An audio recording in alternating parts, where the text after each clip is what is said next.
Hi friends, welcome to my channel. ఈరోజు మన తెలుగింటి ఫంక్షన్లో ఎక్కువగా కనిపించే స్వీట్ రెసిపీ సొరకాయ హల్వా ఎలా చేయాలో చూపిస్తాను. మీరు ఇప్పుడే నా ఛానల్కి వచ్చినట్లయితే నా ఛానల్ని సబ్స్క్రైబ్ చేసుకోండి.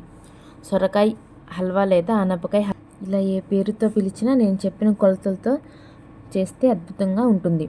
ముందుగా ఒక మీడియం సైజ్ సొరకాయని తీసుకొని దానిలో గింజలు ఇంకా మధ్యలో ఉండే వైట్ పార్ట్ని తీసేసి చెక్కు తీసి ఉంచుకోవాలి.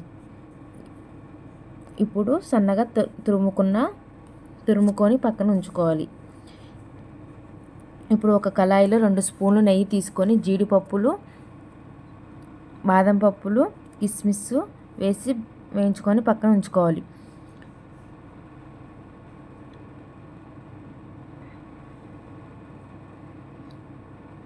మిగతా నెయ్యిలో మనం ముందుగా తరిగి ఉంచుకున్న సొరకాయ తురుము వేసుకొని ఉడికించుకోవాలి.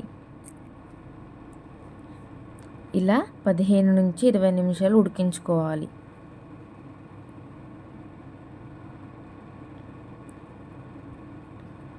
ఇలా ఉడికించుకున్న తర్వాత సొరకాయలో నీరంతా ఎగిరిపోతుంది.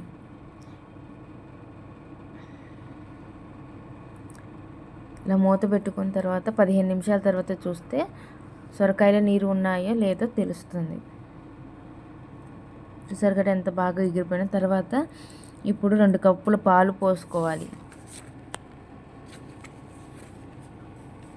మీ దగ్గర పాల పొడి ఉంటే 1 కప్పు పాలు పోసుకొని ఇంకొక కప్పు పాల పొడి వేసుకుంటే ఇంకా చాలా బాగుంటుంది. పాలు పోసుకొని 15 నుంచి 20 నిమిషాలు ఉడికించుకోవాలి.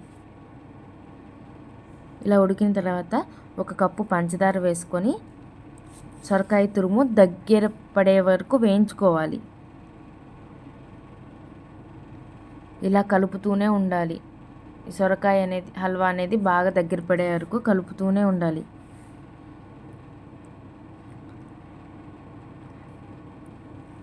హల్వా దగ్గర పడిన తర్వాత కొంచెం యాలక్కాయ పొడి వేసుకొని బాగా కలుపుకోవాలి.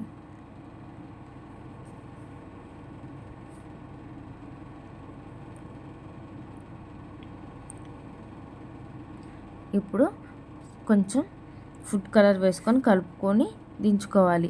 నేనైతే సగం రెడ్ కలర్, సగం ఆరెంజ్ కలర్ ఉన్న ఫుడ్ కలర్స్ తీసుకొని చేసుకున్నాను. ఇప్పుడు మనం ముందుగా వేయించుకున్న డ్రై ఫ్రూట్స్ని వేసుకొని సర్వ్ చేసుకోవటమే. చూసారు కదా ఎంత చక్కగా ఉందో, నోట్లో వేసుకోగానే కరిగిపోయేలా ఉంది. మీరు కూడా తప్పకుండా ట్రై చేస్తారు కదండి. నా వీడియో మీకు నచ్చినట్లయితే లైక్ చేయండి, షేర్ చేయండి, కామెంట్ చేయండి. అలాగే నా ఛానల్ని సబ్స్క్రైబ్ చేసుకోండి. Thank you.